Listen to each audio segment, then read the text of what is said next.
Araw-araw na pagbasa ng Biblia, Araw 17. Lumang Tipan, Genesis Kapitulo 34, Genesis Kapitulo 35. Ngayon si Dina, na babaeng anak ni Leah kay Jacob ay lumabas para makilala ang mga dalaga ng lupain. Nakita siya ni Shechem, na anak ni Hamor na Havita ang prinsipe ng lupain at hinayla siya, nilapastangan at hinalay. Naakit siya kay Dina, na anak ni Jacob. Minahal niya ang dalaga at magiliw na kinausap siya. Kinausap ni Shechem ang kanyang amang si Hamor, sinabing, "Kunin mo ang dalagang ito para sa akin upang maging asawa ko." Ngayon narinig ni Jacob na dinungisan niya si Dina na kanyang anak. Nasa bukid ang kanyang mga anak na lalaki kasama ng kanyang mga alagang hayop, kaya nanahimik si Jacob hanggang sa dumating sila. Pumunta kay Jacob si Hamor na ama ni Shechem. Dumating ang mga anak na lalaki ni Jacob na galing sa bukid nang marinig nila ang nangyari. Nasaktan ang mga lalaki. Labis silang nagalit dahil pinahiya nila ang Israel sa pagpupumilit sa kanyang sarili sa anak na babae ni Jacob, dahil ang bagay na iyon ay hindi dapat ginawa. Nakipag-usap si Hamor sa kanila at sinabing, "Iniibig ng aking anak na si Shechem ang iyong anak na babae. Pakiusap ibigay mo siya sa kanya bilang asawa. Makipag-asawa kayo sa amin, ibigay mo ang mga anak mong babae sa amin, at kunin ninyo ang mga anak naming babae para sa inyong sarili. Maninirahan kayo sa amin, at magiging bukas ang lupain para sa inyo para manirahan at makipagkalakalan, at makakuha ng ari-arian." Sinabi ni Shechem sa kanyang ama at sa kanyang mga kapatid na lalaki, "Hayaan ninyong makasumpong ako ng pabor mula sa inyong mga mata, at anuman ang sabihin ninyo sa akin ay ibibigay ko. Hingiin ninyo sa akin gaano man kalaki ang dot at rag-along naisin ninyo, at ibibigay ko ang anumang sabihin ninyo sa akin, ngunit ibigay ninyo ang dalaga bilang asawa." Sumagot ang mga anak na lalaki ni Jacob kay Shechem at kay Hamor na kanyang ama na may panlilinlang, sapagkat dinungisan ni Shechem si Dina na kanilang kapatid. Sinabi nila sa kanila, "Hindi namin magagawa ang bagay na ito, ang pagbibigay ng aming kapatid na babae sa sinumang hindi tuli, sapagkat yan ay magiging kahihiyan sa amin. Sa kondisyong ito lamang kami makikipagkasundo sa inyo, kung magpapatuli kayo kagaya namin, kung ang bawat lalaki sa inyo ay tutuliin. Sa gayon ibibigay namin ang aming mga anak na babae sa inyo, at kukunin namin ang inyong mga anak na babae para sa aming sarili, at makipamuhay kami sa inyo at tayo ay magiging isang bayan. Ngunit kung hindi kayo makikinig sa amin at magpatuli, sa gayon kukunin namin ang aming kapatid at aalis kami." Kinalugdan ni Hamor at ng kanyang anak na si Shechem ang kanilang mga sinabi.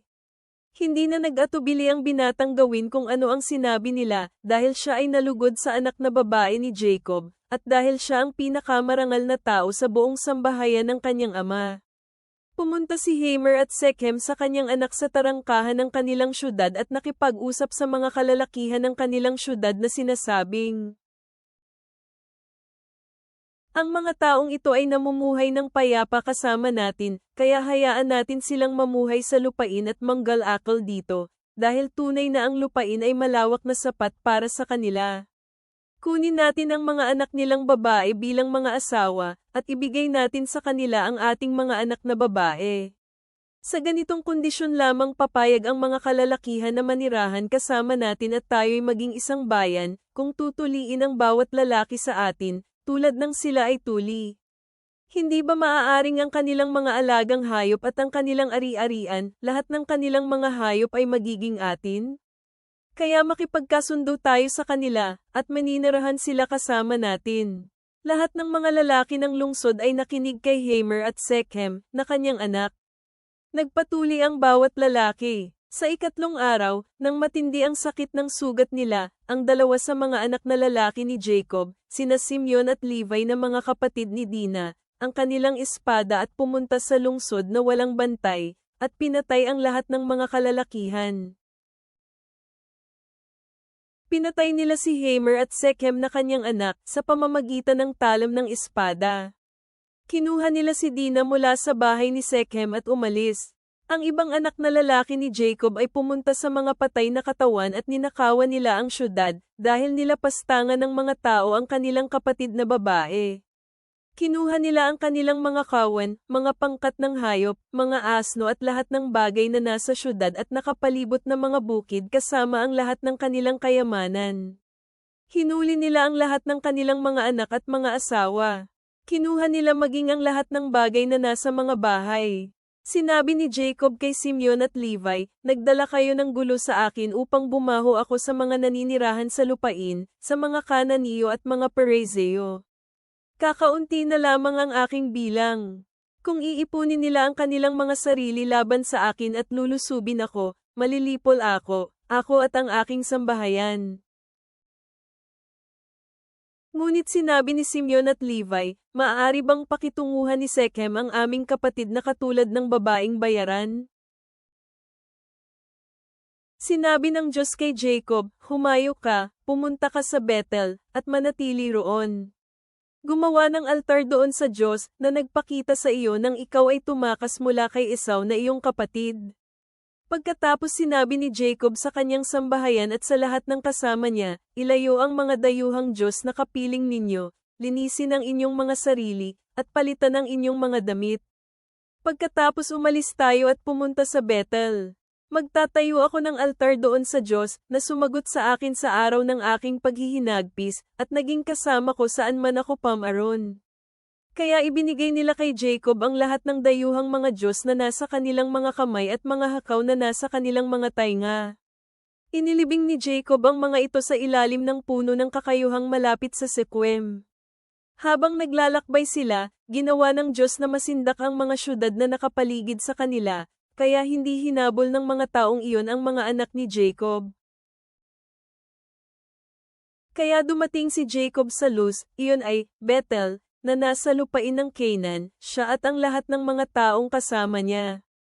Siya ay gumawa ng altar doon at tinawag ang lugar na El Bethel, dahil doon inihayag ng Diyos ng kanyang sarili sa kanya, nang tumatakas siya mula sa kanyang kapati. Namatay si Deborah, na tagapag-alaga ni Rebecca. Inilibing siya mula Bethel sa ilalim ng kakayuhang puno, kaya tinawag itong Alon Bakot.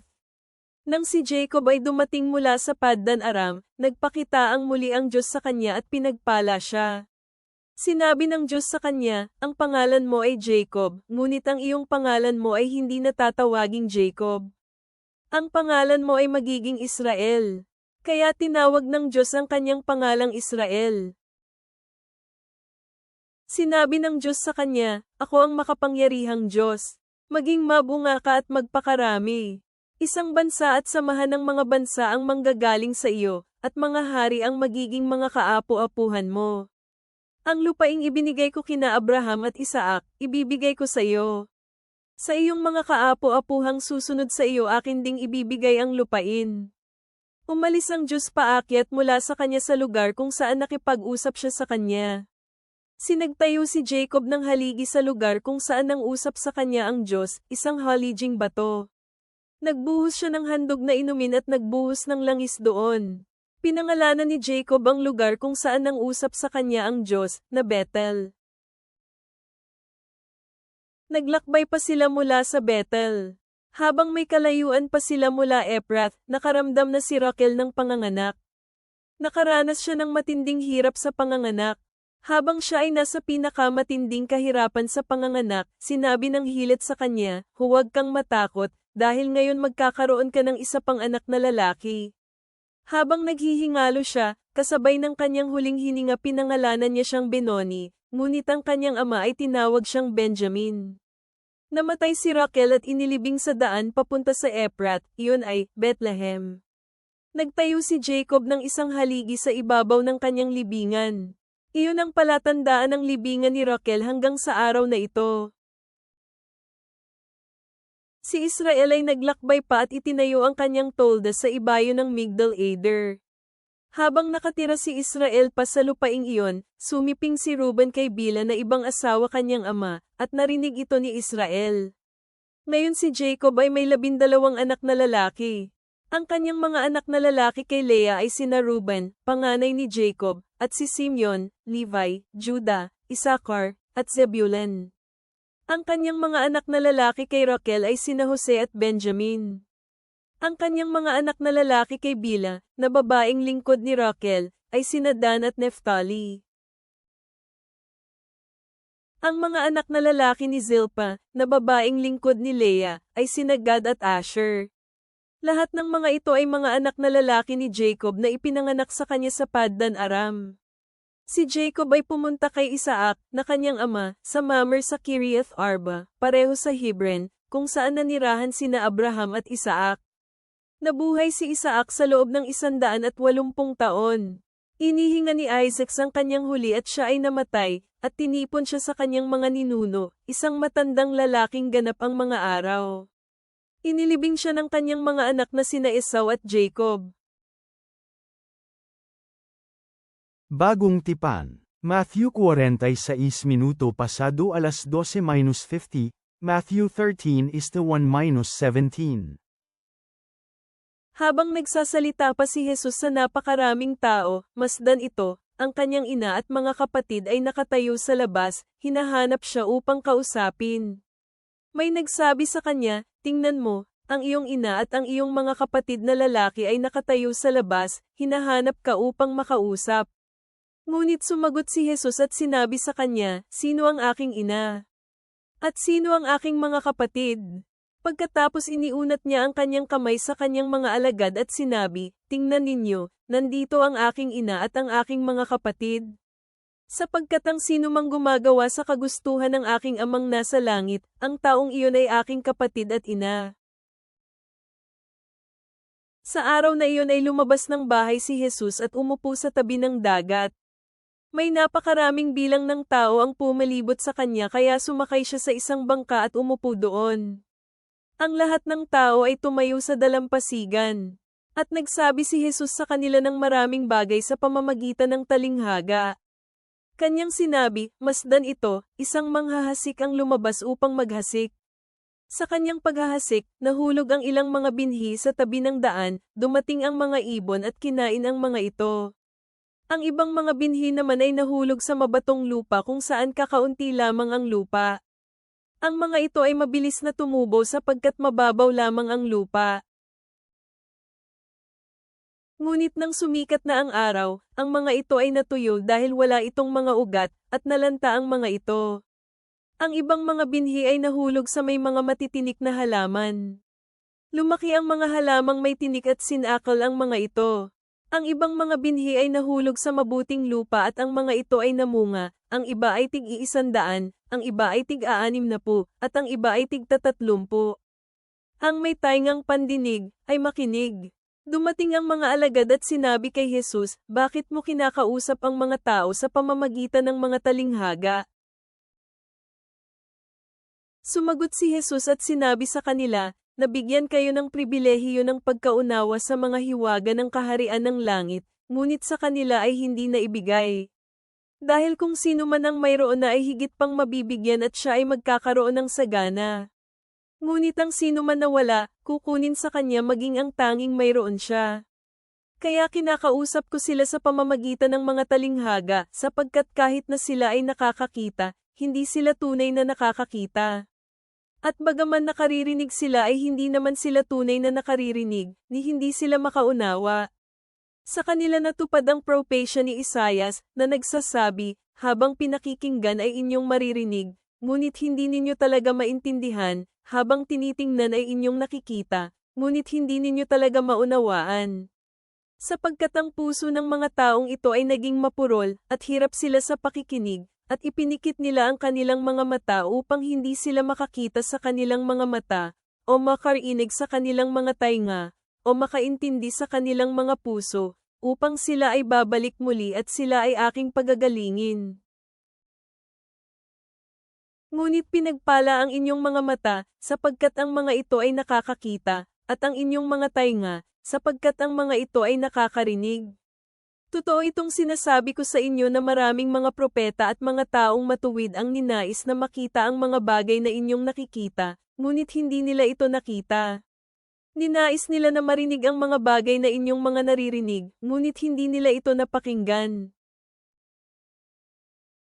Ngunit pinagpala ang inyong mga mata, sapagkat ang mga ito ay nakakakita, at ang inyong mga tainga, sapagkat ang mga ito ay nakakarinig. Totoo itong sinasabi ko sa inyo na maraming mga propeta at mga taong matuwid ang ninais na makita ang mga bagay na inyong nakikita, ngunit hindi nila ito nakita. Ninais nila na marinig ang mga bagay na inyong mga naririnig, ngunit hindi nila ito napakinggan. Mga awit, Psalm 10 is the 1-11. Yahweh, bakit ka nakatayo sa malayo? Bakit tinatago mo ang iyong sarili sa oras ng kaguluhan? Dahil sa kanilang kayabangan, hinahabol ng masasamang tao ang mga api, pero pakiusap hayaan mong mahuli ang mga masasama sa ginawa nilang sariling mga balakin. Dahil ipinagyayabang ng masasamang tao ang kanyang pinakamalalim na mga hangarin, pinagpapala niya ang Sekim at iniinsulto si Yahweh. Ang masasamang tao ay nakataas noo, hindi niya hinahanap ang Diyos. Hindi niya kailanman iniisip ang tungkol sa Diyos dahil siya ay wala talagang pakialam sa Kanya. Siya ay matatag sa lahat ng oras, pero ang iyong mga makatuwirang mga kautusan ay labis na mataas para sa Kanya, sinisinghalan niya ang lahat ng kanyang mga kaaway. Sinasabi niya sa kanyang puso, hindi ako mabibigo, hindi ako makahaharap ng pagkatalo sa lahat ng salinlahi. Ang kanyang bibig ay puno ng pagsusumpa at mapanlinlang, mapaminsalang mga salita, ang kanyang dila ay nakasasakit at nakasisira. Siya ay naghihintay sa pagtambang malapit sa mga nayon, sa lihim na mga lugar niya pinapatay ang inosente, ang kanyang mga mata ay naghahanap ng ilang biktimang walang laban. Siya ay nagtatago ng palihim katulad ng leon sa masukal na lugar, siya ay nag-aabang para hamuli ng api. Nahuhuli niya ang api kapag hinihila niya ang kanyang lambat. Ang kanyang mga biktima ay dinudurog at binubugbog, sila ay nahulog sa kanyang matibay na mga lambat. Sinasabi niya sa kanyang puso, nakalimot ang Diyos, tinakpan niya ang kanyang mukha, hindi siya mag-aabalang tumingin. Sinasabi niya sa kanyang puso, nakalimot ang Diyos, tinakpan niya ang kanyang mukha, hindi siya mag-aabalang tumingin. Makapangyarihang Panginoon, tinatawag mo kami na maghiwalay mula sa mga impluwensya ng mundo at maglakad sa kabanalan bilang iyong piniling bayan. Habang kami ay nagmumuni-muni sa salungatan sa pagitan ng tradisyong relihiyoso at tunay na pagsamba, linisin ang aming mga puso mula sa pagkukunwari. Tulungan mo kaming bigyan ng karangalan sa iyo ng may taos-pusong katapatan, hindi lamang panlabas na pagsunod. Nawa kami ay makahanap ng kanlungan sa iyo, na nagtitiwala na ikaw ang aming laging naririto na tulong sa panahon ng kaguluhan at aming kuta laban sa bawat kaaway. Sa kapayapaan at kapangyarihan ni Kristo kami ay nananalangin, Amen.